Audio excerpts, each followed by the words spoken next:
Leaders Eat Last by Simon Sinek.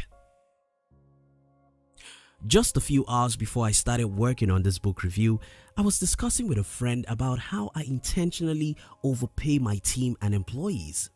When I say overpay, I don't mean to give you an impression that everyone working with me is rich. Instead, I mean I try as much as I can to pay my team more than anyone with the size of my company in my part of the world would want to pay. But why? The answer is simple. Leaders eat last. If you are an entrepreneur or a leader of any kind, you must be able to please people around you first. Can you try and pay your team a little better than anyone in your industry, even if that means lesser profit for your company? Can you figure out how to make people around you happy first? Can you endure to eat last? One of the major points in this book is be the last to profit. If you're new here, thanks for taking time to watch our videos. You may consider subscribing to our channel because we want to help you read all the best business books in the world under 7 minutes. Now, let's move to the second major point in this book. You see, when I was a little boy growing up in a small town, I usually hear the older people saying, "What are these rich people looking for?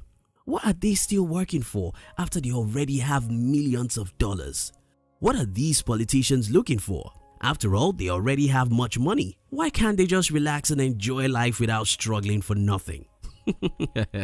Well, if you've studied Maslow's hierarchy for needs, you understand what Maslow called self-actualization, the human need to become the best of the best. That's why the world's best footballers spend more time on training than the average footballer. That's why the richest people in the world read more books about wealth creation than average people. Sorry. Success is not a destination, but that's by no means a bad thing that after we have made enough money, achieved some success and fame, we still want to do more by becoming the best among the best. In fact, our need for leadership is rooted in our biology, and that's the second major point in the Leaders Eat Last. We all have obsession to lead, and that's fine.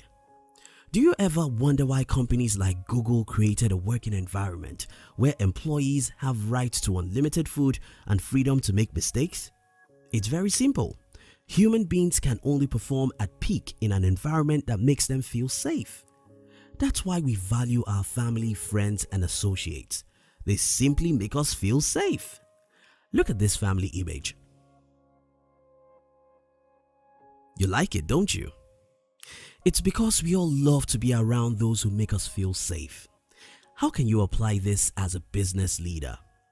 Work hard to create an environment where your team and employees feel safe. Maybe free food like Google, maybe freedom to make mistakes, or maybe the freedom to work without any supervision or strict code of dressing.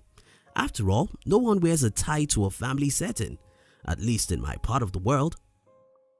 Leaders must create a safe environment for followers to flourish. When you hear the word CEO, what comes to your mind? The decision maker, the company leader, or a big-headed dictator, provided you don't like your company's CEO. Right? Well, after spending over a decade as an entrepreneur, I started seeing my job differently. Instead of seeing myself as my company's decision maker, I started seeing myself as a recruiter, a designer of system, and a culture creator. Let's face it, your company's internal culture is far more important than what any CEO does or doesn't. How your team and employees treat your customers and each other, their approach to mistakes and creativity, whether they see your clients as who to dupe or as best friends, etc., are all about the culture you as a leader set.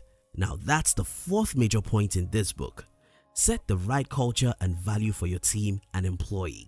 Few days ago, I was teaching entrepreneurship to a group of fans via video training. One of my emphasis was on the importance of good human relationship.